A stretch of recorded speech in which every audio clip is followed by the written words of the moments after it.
Omni Goku is about to be the coldest character ever, I promise you guys that, and if you haven't seen his arrival and what built up to this video, be sure to go back and check out the rest of our God of Destruction Vegeta What If series. In the previous part of this What If series, we talked about the emergence of a menacing universal threat, and it was the birth of an aura whose emergence could be felt throughout the multiverse. We're talking about the raging threat of Omni Goku. That too in the regime of the God of Destruction named Vegeta. If you guys need any more context on these two characters, definitely go watch the previous parts of this series for more. A decent amount of time has passed since the events that are taking place in the Dragon Ball Super manga right now, and we will find ourselves in a situation where because of this chain of events, Beerus and the Supreme Kai would find themselves under fire by the Grand Priest and Zeno. A drastic punishment would be bestowed upon the two of them, and with the God of Destruction vacancy open now, Vegeta is ultimately recruited, and after the transfer of power ritual, Whis is reactivated and our new God of Destruction is born.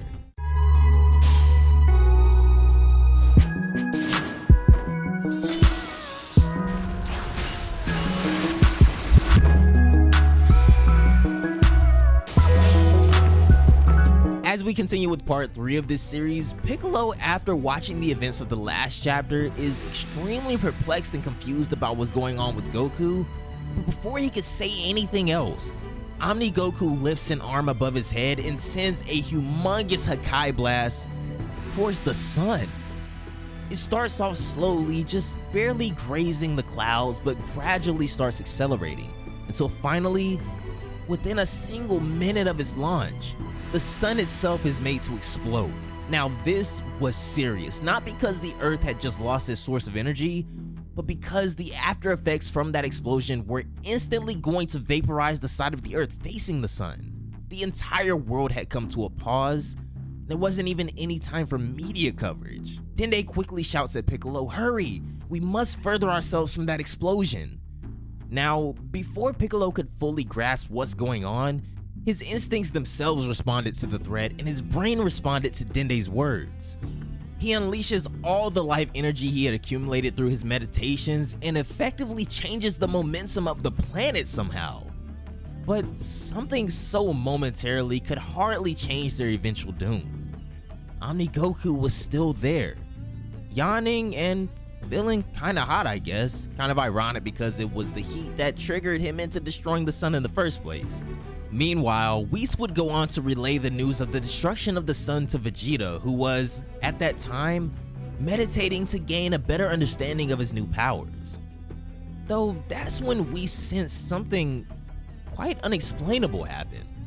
The aftermath of the sun's explosion, the environmental disasters it was about to create, and the sudden implosion of energy. All of it simply disappeared without a trace left whatsoever out of nowhere. But this would all be Omni Goku's doing as well, and from the looks of it, even he himself is not too sure how he pulled this off. It just kinda happened on a whim. Well, whatever, he couldn't really care less about it and just took off into space after stripping the Earth away of its light and source of energy, the sun. Petrified now, Dende finally starts breathing again, and Piccolo also breathes a sigh of relief because it looks like they avoided the sudden evaporation of almost half of the Earth from that, but whatever was going on with Goku was just as serious and therefore it couldn't be ignored. But was this really a matter that Piccolo could handle? I mean, he saw what he just did back there. And cutting back to Whis, he also felt quite confused after realizing how everything just got erased without leaving so much as a trace behind. So instead of being hasty, he actually just takes his time to look at the situation more clearly now. It barely takes him a moment before he tries to reverse time by 3 minutes and fix the situation. He didn't even have time to explain the situation to Vegeta, but shockingly enough, Whis' time manipulation powers simply have no effect. Now this would confirm the bad feeling he had prior, as he says that it seems Goku does indeed know that power all too well. The remnants of the sun didn't just disappear though, they were completely erased out of existence.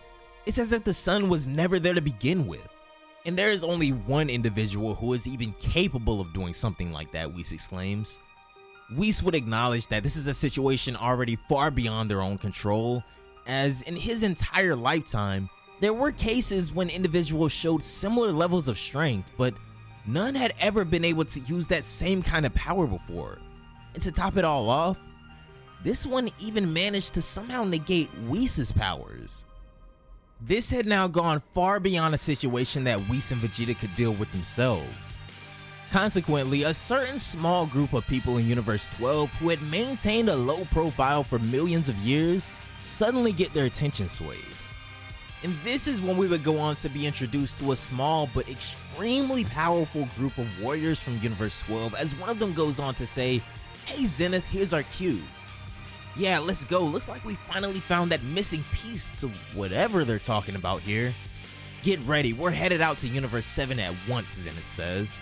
Wait, if someone from Universe 12, a supreme universe, goes to a universe with a lower mortal level, wouldn't the current God of Destruction notice? Besides, I really don't want to get the Grand Priest's attention, Amarok says. Come on, Amarok, you noticed it too, didn't you? If anything, we have to get there before the Grand Priest. We've waited for millions of years. I don't think we'll get another chance like this ever again. Do you still choose to remain in hiding? What do you say, Amarok? Zenith repeats. Amarok, a broken warrior who had lived in the shadows for millions of years, lifts his head up and firmly nods. All of them, this small group, had prepared themselves for the worst. Plus, they were right. The Grand Priest was hot on the case and had indeed taken notice of this situation already. But as the rules go, Universe 7 should resolve this problem themselves, or suffer the consequences of the God Realm having to get involved. Now going back to Omni Goku, he didn't just stop at the sun. All of the nearest stars were getting erased one by one, and by the time Whis completely explained the situation to Vegeta, Goku had already stripped the galaxy of thousands of stars. Not much considering the scale of the universe, but it was still quite impressive and interesting.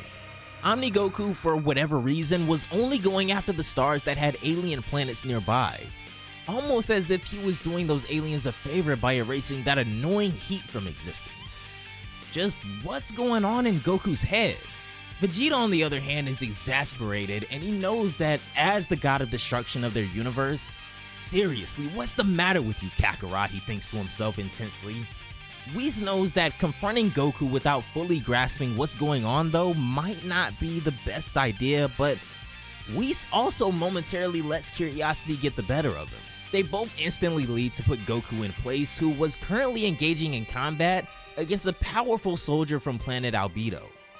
Light was more important than water to these guys, as they had already heard about what happened to neighboring stars and were ready to confront Goku with the strongest soldier they had to offer. Quite unexpectedly, the soldier lands several heavy blows on Goku, but for some reason, Goku wasn't really interested in countering or landing the blows himself. Plus, it wasn't like the destruction had done any damage. After a few minutes into the fight, he finally realizes that he was here to destroy that big star. This one is exponentially bigger than the sun, and all of the neighboring planets use this energy as literal life force. Omni Goku unloads a peculiar kind of blast this time. Unlike how he destroyed the first sun and then erased its traces, he's learned to improvise this time. This time, it's a ki blast imbued with a tiny drop of power that can erase reality. It was just about to hit the star when Whis and Vegeta appeared. Vegeta instantly uses his own Hakai on the blast, but as expected, it completely erases Vegeta's own Hakai and manages to push directly through it, but even the soldier noticed how the blast had already slowed down massively. Vegeta then goes on to use a final flash to completely vaporize what was left of that blast and barely manages to save that star. Omni Goku is of course annoyed, and unlike before, now he's kinda serious. Whis asks Goku, "What happened to you, Goku-san?" Goku didn't even respond though, as he simply charged ahead to face Vegeta. They go on both exchanging blows back and forth, and at first, it's just Vegeta countering Goku's completely readable moves. He punches him in the gut and then sends him away. "This isn't like you at all, Kakarot. Stop screwing around," Vegeta screams. And he was right. Goku's moves were limited to straight punches and kicks. Seeing this, Whis more or less kinda understood what's going on. Vegeta-sama, I think you shouldn't provoke him. The man you are fighting right now is not Goku, Whis says. What do you mean, Vegeta asks. Consider this, he continues. There is a great weapon capable of taking millions of lives. Would you rather let it be in the hands of an evil dictator or an ignorant child? Hearing this, Vegeta pretty much understood what Whis meant now. At least in the case of an evil dictator, there might be room for negotiation. Okay, so how do we get him back how he was, says Vegeta. Honestly, I have no idea, Whis responds. I didn't want to believe it, but after looking at the situation firsthand, it's honestly more complicated than I feared. The way Goku is now, he's like Zeno-sama. I see, so he needs someone who can properly keep him in check, Vegeta asks? Just like the Grand Priest is to Zeno-sama? Perhaps. That's the only way to keep him from going wild. We can also ask Zeno-sama to take care of this matter, but Vegeta, you wouldn't want that, do you? Of course not. We don't need outside help to keep the balance of our universe, says Vegeta with a lethal glare in his eyes. By this point, Omni Goku had braced himself even more for what's coming. He rushes towards Vegeta and Vegeta decides to block him like usual, but unlike before, Goku readjusts his posture at the last second and hits Vegeta in the gut with a powerful kick. So your body still remembers everything, right, Kakarot? Vegeta says. Vegeta-sama, I've already asked you not to provoke him.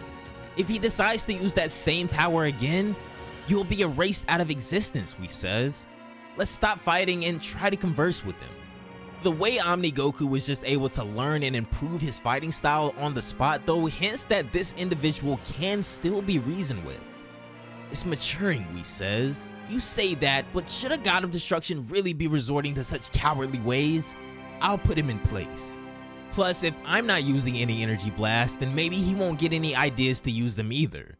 It's straight hand-to-hand combat from here on out, Vegeta says. Saying this, Vegeta transforms into Ultra Ego and sends Omni Goku flying with an outburst of just his energy alone, shockwaves leveling the battlefield. Unfortunately, this may have been an absolutely terrible call because when Omni Goku sees Vegeta radiate so much light and energy, it causes a strange sort of agitation within him. He tries to mimic exactly what Vegeta does and simply unleashes a tremendous amount of energy in all directions. Normally, something like this would have triggered a Super Saiyan transformation, but this was a different case. Instead, he envelops himself in a bright, luminous aura, something that was more radiating than the stars beside them. This aura was pure white and once again triggered a reaction in the Grand Priest. For the sake of context, this is Goku's actual Omni Goku form. It is still imperfect though, and it looks like it'll take quite a while before Omni Goku's new birth will reach full maturity. Meanwhile, while all of this is going on, the guys from Universe 12 were already wandering around in Universe 7. That is, until Omni Goku's transformation. Ah, so that's where it is, says Zenith. Alright, let's go guys. Looks like the person in question isn't that far. Oh man, it's about time, Karura says. And soon enough, we'll get to enact our revenge. The Grand Priest will pay for what he did to our comrades. Yeah, I still can't believe he made Zeno erase entire universes, says Amarok. Well, as long as Zeno exists, we can't even bring our brothers back using the power of Super Shenron, says Zenith. But now, almost as if a gift from the gods themselves, a symbol of rebellion is born in the form of Omni Goku. We might have waited for millions of years, but it was all worth it. Now, if only we can make this symbol join our side, says Kakura. Meanwhile, back at the battlefield, Omni Goku takes a stance. In seeing this, Vegeta knew that things might have already gotten out of hand because that pose is Kakarot's signature stance. With powers comparable to even what the Grand Priest is able to do and the unpredictability of Kid Buu, the multiverse is on a time limit to get Omni Goku under control before he completely loses it, but it seems like he's already being targeted by multiple groups. Now, what do you guys think is the true goal of these ancient warriors who have come from Universe 12? How do you think Vegeta is going to handle the situation with Omni Goku right now? And will the Grand Priest and Zeno be left with no choice but to intervene?